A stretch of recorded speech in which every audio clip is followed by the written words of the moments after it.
এই সরকার যেন আপনার থাকে, এই সরকারের সাথে আপনি অবশ্যই জবাবদিহিতা করবেন। আপনি যুদ্ধ করুন আমাদের সাথে, আপনি প্রশ্ন করুন, আপনি আমাদেরকে সুতার উপরে রাখেন, একেবারে আমরা যেন সারাক্ষণ আপনাদের প্রশ্নে অস্থির হয়ে থাকি, সেইটা থাকুক। হবিগঞ্জের যে ঘটনা ঘটেছে, আমি আগেও বলেছি, আমি অত্যন্ত নিন্দা জানাই এবং আমরা সবাই অত্যন্ত সংক্ষুব্ধ এটার জন্য।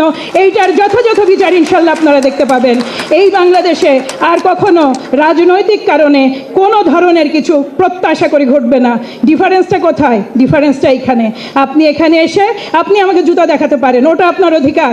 আপনি কতদূর নামবেন আপনার প্রতিবাদ করতে, যে সেটা আপনার রাইট ভাই, আমার ওখানে আপত্তি জানানোর কিছু নাই। আমি আমার জায়গায় সরকার দল হলেই আমার হাত পা কিন্তু বাঁধা। কাজেই আমি অন্তত মনে করি সব ধরনের ক্ষোভ জানানো জায়েজ আপনাদের জন্য। আমাদের চেষ্টা আছে, আমরা প্রত্যাশাও করি আগামী জুলাই হতে হতে আপনাদের সকলের সাথেই ভিন্নভাবে দেখা হবে। আমরা হয়তো কথা অনেক দীর্ঘ করতে পারতাম, অনেক দীর্ঘ করলে ভালো ছিল, কিন্তু মূল এবার কথাটা এক কথায় শেষ করি। জুলাইয়ের লেন্সকে কিভাবে দেখে? আমি জুলাইকে দেখি একেবারে 100% মাইনাস হয়ে যেতে দেখি। বাংলাদেশ আওয়ামী লীগকে তখন যখন এদেশের প্রায় প্রতিটা মানুষ, প্রতিটা দল মত নির্বিশেষে অন্তরে তীব্র ঘৃণা এক দল আর এক দলের প্রতি, এগুলো সব ভুলে যে এই বাংলাদেশের জন্য সবাই যখন দাঁড়িয়েছে, সবাই যুদ্ধ করেছে, সবাই রাস্তায় নেমে এসেছে। ওইটাই আমার লেন্স, একটা সামগ্রিকভাবে একেবারে স্বাধীনতা এবং সার্বভৌমত্বের প্রশ্নে এবং এই দেশ থেকে ফ্যাসিস্ট বিদায়ের প্রশ্নে যে এক কাতারে নেমে আসা, ওইটাই বাংলাদেশ। এই বাংলাদেশ যদি হিস্টোরিক্যালি দেখি, তাহলে 12 ভূঁইয়ার সময় থেকে কোনো দিন কারো বসংবাদ ছিল না, ইনশাল্লাহ আগামীতেও হবে না। এই যে আমরা যারা বলছি বড় কথা বলে তো লাভ নাই, এই লাইন থেকে যেই বিচ্যুত হবে সেই নাই হয়ে যাবে। আমরা চাইছি এমন এক বাংলাদেশ, যেই বাংলাদেশে জনগণের ভোটে যেই সরকার আসবে সে যেন প্রশ্নের মুখে থাকে। দেখুন, 300 জন সাংসদ যারা নির্বাচিত হয়েছেন, আপনারা কেন ভাগ করে নেন না? ধরে নিন ফেল করেছে সরকার। এই মুহূর্তে আপনি কি আর আবারও বলছেন সেই জনপ্রশাসনের কথা, সেই জনপ্রশাসনের একজন অফিসার নিয়োগের কথা? সরি, আমি আমার ছোট ভাইয়ের সাথে দ্বিমত পোষণ করি। সেই জনপ্রশাসন যার বৃহদাংশ আওয়ামী সরকারকে পিলার হয়ে দাঁড়িয়েছিল, তাদের যখন আপনি একটা অফিসার নিয়োগ করবেন, অ্যাসাইন্ড অফিসার ফর জুলাই যোদ্ধা, আর কোনো দিন কিছু পাওয়া যাবে না। কেন ভাই, আপনার নির্বাচনী এলাকায় কয়জন আছেন? কয়জন মারা গেছেন আপনার নির্বাচনী এলাকায়? আপনি তো আমার ছোট ভাই বলে গেলেন 56 জন। এই 56 জনের দায়িত্ব 1,06,000 ভোটে যিনি জিতে এসেছেন, তিনি 56 জনের বিষয় নিয়ে কেন সংসদে কথা বলবেন না? কেন মন্ত্রণালয়গুলোতে যাবেন না? এই 300 সাংসদ কেন তাদের দায়িত্ব পালন করবেন না? আপনারা শুরু করুন, বিরোধী দলেরা, সরকারি দল যদি করতে না পারে তখন তাকে দোয়া দেয়া যাবে, তখন তাকে ধরতে হবে। আমি আপনাদেরকে বলি, আমরা সব সময় ইম্প্রোভাইজ করেছি। সরকারি দলের প্রতিনিধি হিসেবে কথা বলার বিপদ অনেক, বিপদ দায়িত্বের, বিপদ জবাবদিহিতার, বিপদ আপনাদের যে ক্ষোভ আছে সেটা আসলে কিভাবে আমরা প্রসেস করব সেইটার। জুলাই যখন হয়েছে 2 বছর হয়ে গেছে, আজকে দ্বিতীয় বর্ষপূর্তি 2026। আমাদের জন্য, প্রত্যেকের জন্য 5ই আগস্টের পরে যে অন্তর্বর্তীকালীন সরকার এসেছেন, যারা সরকার পরিচালনা করেছেন, এরপরে যে নির্বাচন হয়েছে, যে রাজনৈতিক দল, মানে আমার রাজনৈতিক দল বাংলাদেশ জাতীয়তাবাদী দল, সংখ্যাগরিষ্ঠতা নিয়ে সরকার গঠন করেছেন এবং আমাদের সম্মানিত বিরোধী দলীয় নেতারা এখানে যারা নির্বাচিত হয়েছেন তারাও সেই সরকারের এক অংশ হয়েছেন বিরোধী দল হিসেবে। যে দেশে বিরোধী দল নাই এবং শক্তিশালী বিরোধী দল নাই, সে দেশে সংসদ কখনো কার্যকর হতে পারে না। এই যে বাস্তবতাটা, এই যে পথে হাঁটাটা, এই যে পরিবর্তিত সরকার, এই পরিবর্তিত সরকার আমরা সবাই হেঁটেছি আমাদের অসংখ্য কয়েক সহস্র মানুষের রক্তের ওপর দিয়ে।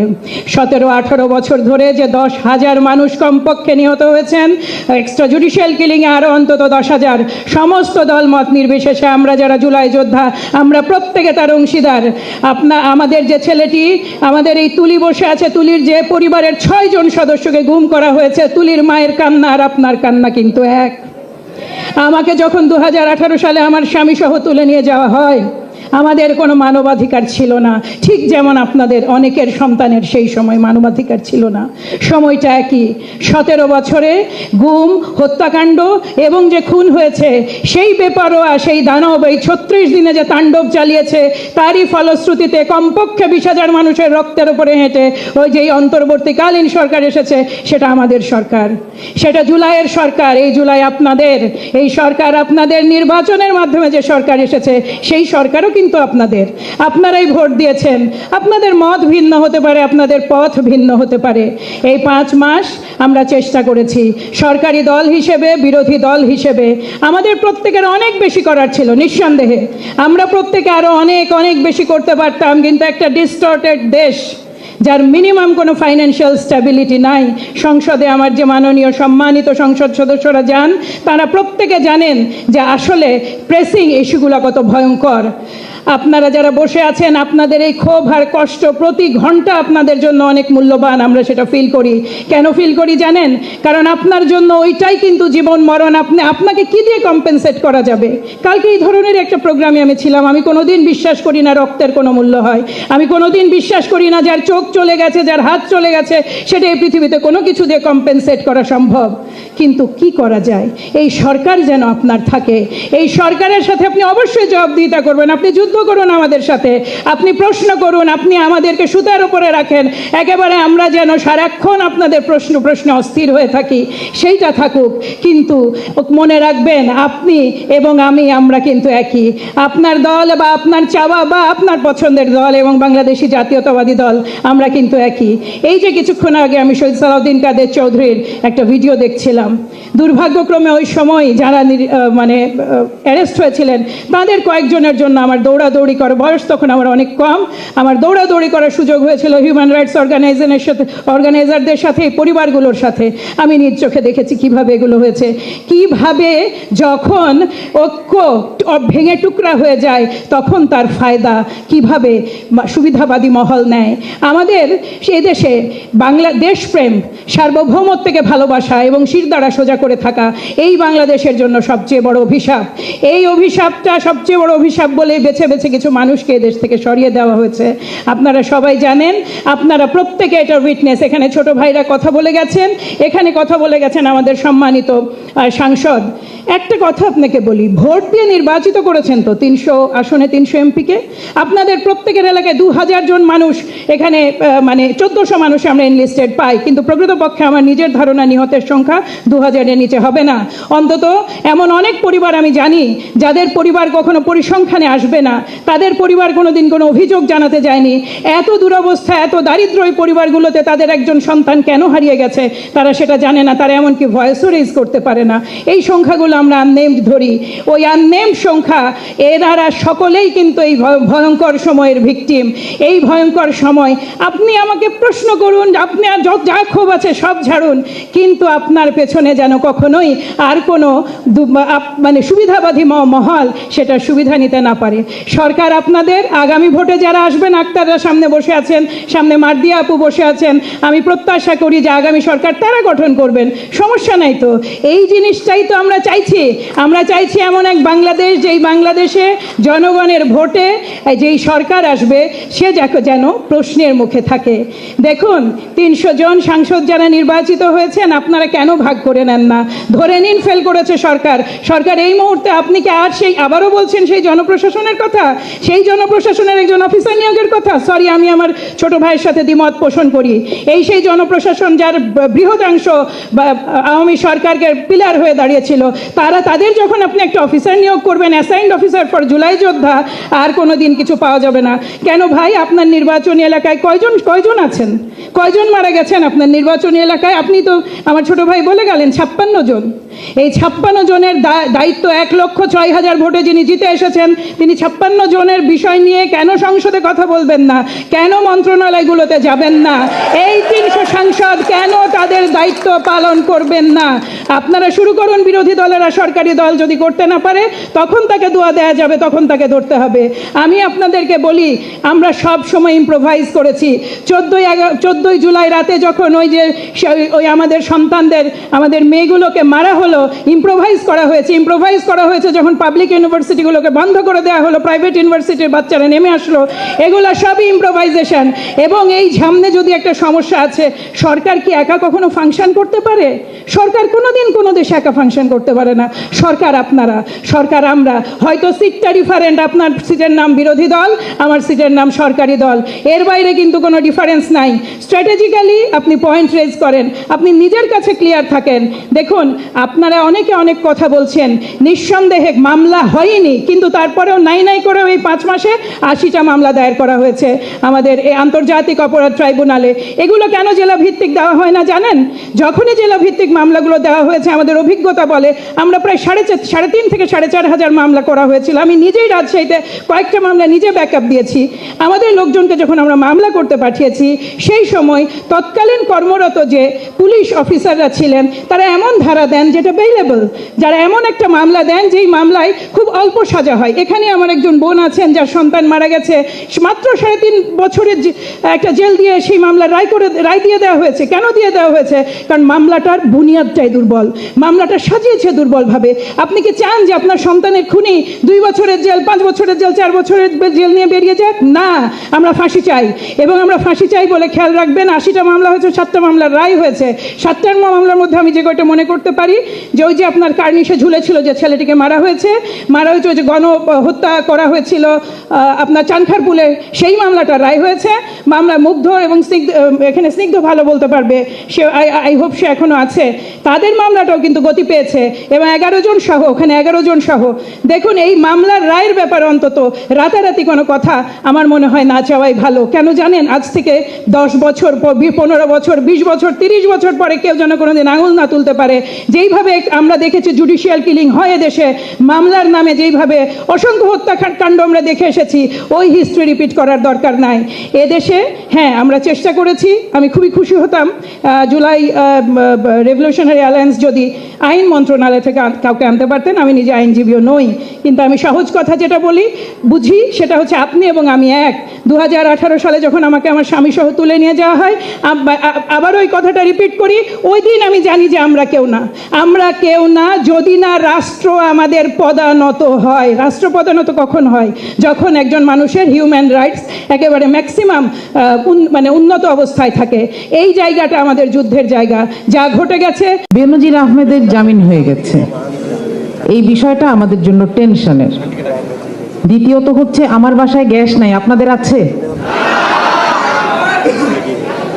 ইলেকট্রিসিটি দিয়ে যে রান্না করব সেই উপায় নাই, কারণ বেশিরভাগ সময় থাকছে না। আর আরেকটা নিউজ হচ্ছে, কাঁচামরিচের দাম আজকে কত টাকা কেজি কেউ জানেন?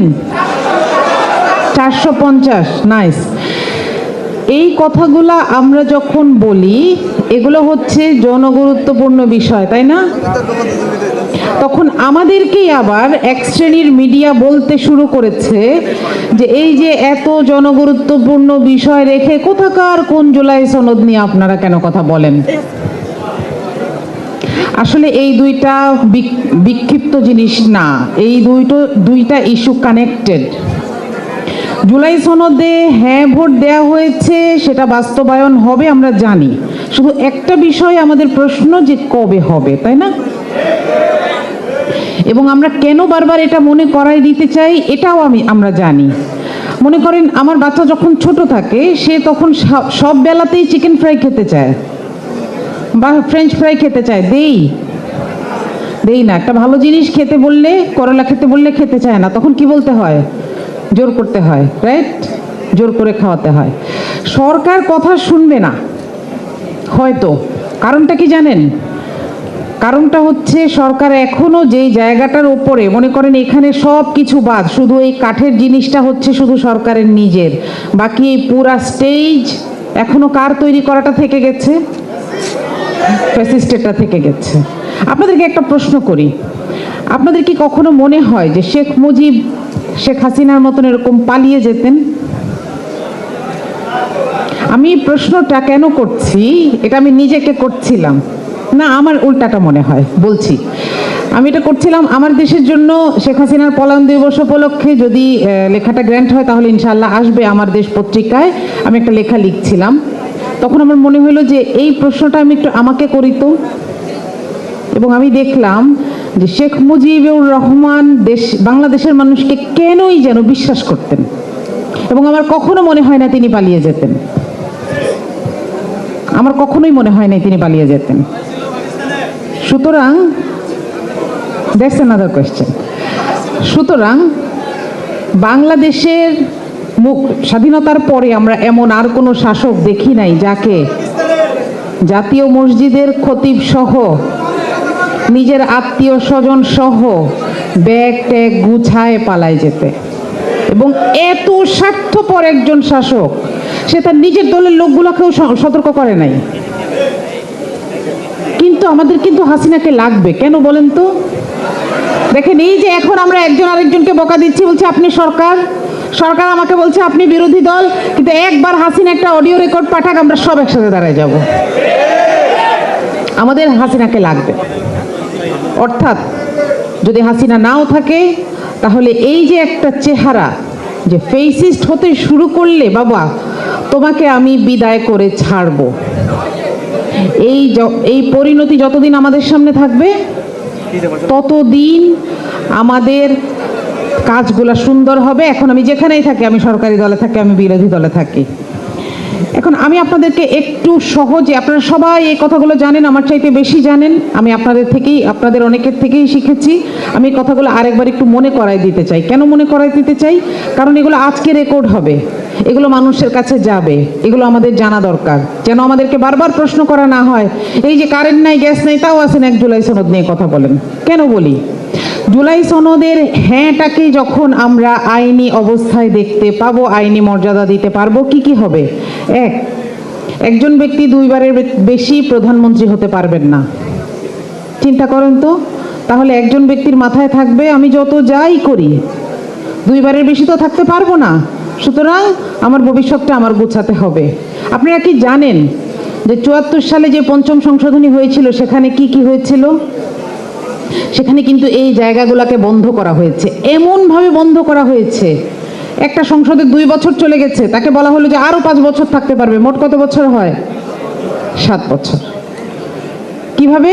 সংসদে পাশ করায় ফেলা হলো। এবং এই সংসদটা কিভাবে হয়েছিল? 73-এর নির্বাচন আপনারা যদি পড়েন আপনারা অবাক হয়ে যাবেন যে হাসিনা কিন্তু নতুন কিচ্ছু করে নাই, শুধু বাপের লিগেসিটাকে বহন করে নিয়ে আসছে আমাদের কাছে। আমরা যারা 75 দেখি নাই, আমাদেরকে একটা অভিজ্ঞতা দিয়ে গেছে যে হ্যাঁ এটা সম্ভব। আমি এটা কল্পনাই করতে পারতাম না যে একজন দেশের প্রেসিডেন্টকে, প্রধানমন্ত্রীকে মেরে ফেলা হবে কিন্তু কেউ ইন্নালিল্লাহ পড়বে না। আমরা সেটা এখন কিন্তু নতুন লাগে না, এখন অস্বাভাবিক লাগে না, রাইট? কারণ আমরা একটা দেখেছি যে জ্বালাইতে জ্বালাইতে কোথায় চলে গেলে সে বিদায় হইলে আলহামদুলিল্লাহ পড়তে হয়। 74-এ শেখ মুজিব এই ব্যবস্থাটা করেছিলেন এবং ওই সময়টার গল্পটা আপনাদেরকে জানতে হবে। আমরা সব সময় মনে করি যে শেখ হাসিনা খারাপ, কিন্তু ওই সময়টা খুব ভালো ছিল। নো, আমাদেরকে সব সময় বলা হয়, আপনারা আমার ফাঁসি চাই পড়েন, মতিউর রহমান রেন্টুর কাছে শেখ হাসিনা খারাপ, শেখ মুজিব খারাপ না, অলমোস্ট পূজা করে। কিন্তু আমাদেরকে বুঝতে হবে যে ওই সময়টাও খারাপ ছিল, এজন্য 75 এসেছিল। এবং এই সময়টাও খারাপ দেখেই ওই একই লেগেসির ধারককে আমরা বিদায় করতে বাধ্য হয়েছি, সে বিদায় হয়ে যেতে বাধ্য হয়েছে, রাইট? কি করেছে দেখেন, 73-এর নির্বাচনে একজনকে প্রার্থীকে দাঁড়াইতেই দেয় নাই। আপনারা আমাদের এখনকার যিনি ভারপ্রাপ্ত রাষ্ট্রপতি, জাতীয় সংসদের স্পিকার হাফিজউদ্দিন সাহেবের বাবাকে তুলে নিয়ে আসা হয়েছে, জানেন?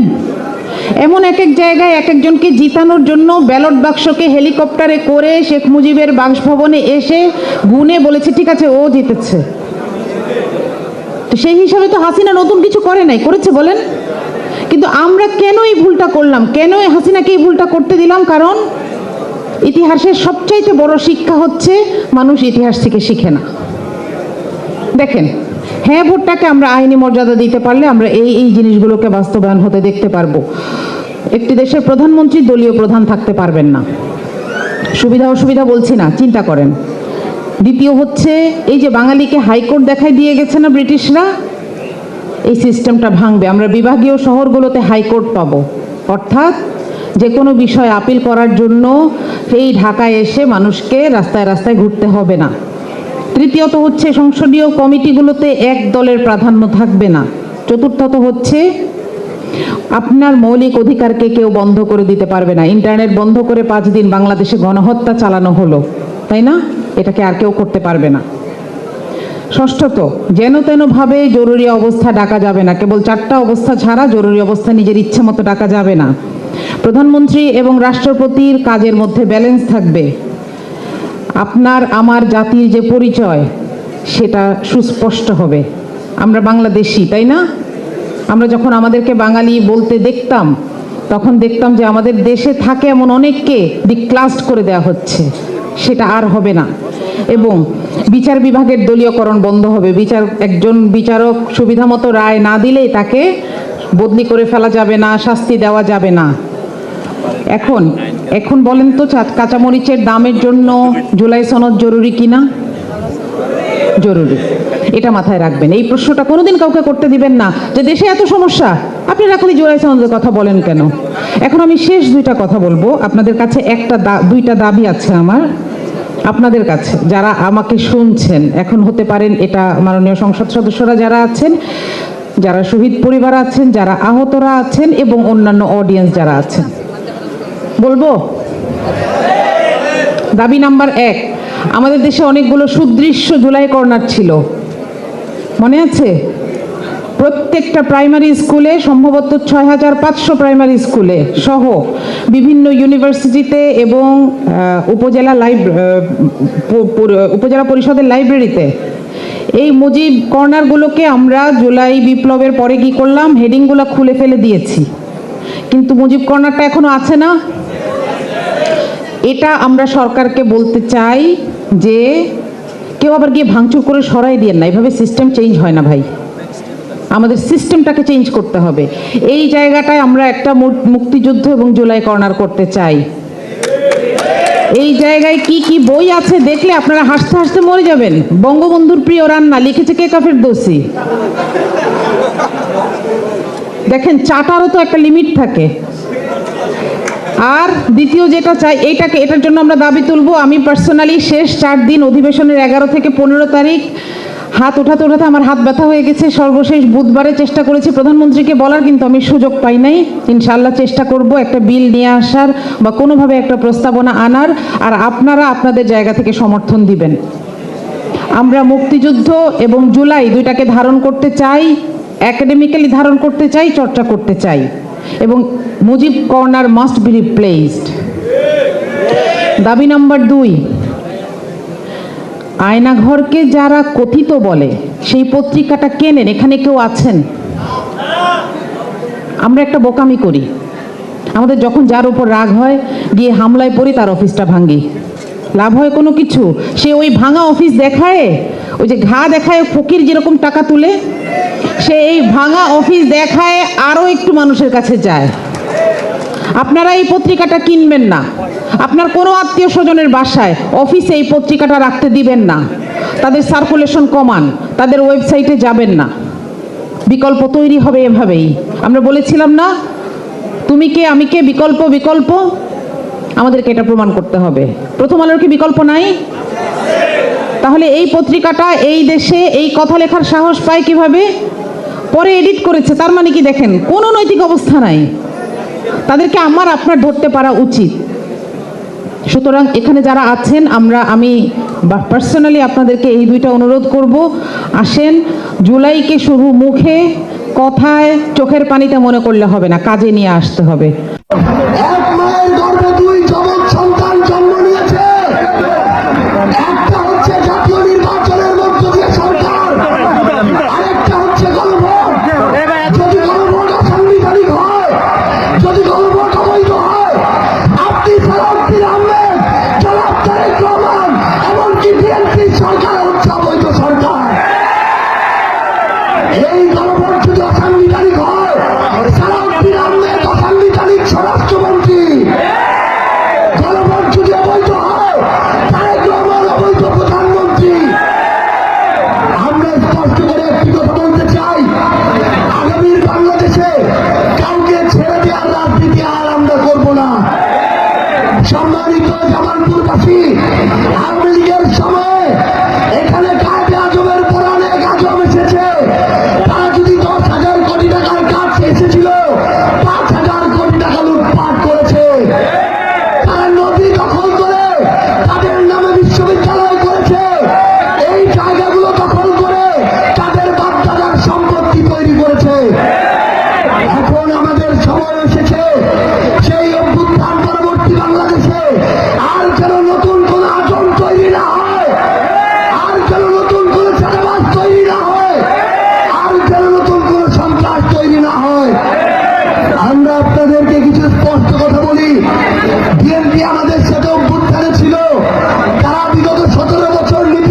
AKS অর্জন করল গিনেস ওয়ার্ল্ড রেকর্ডস। AKS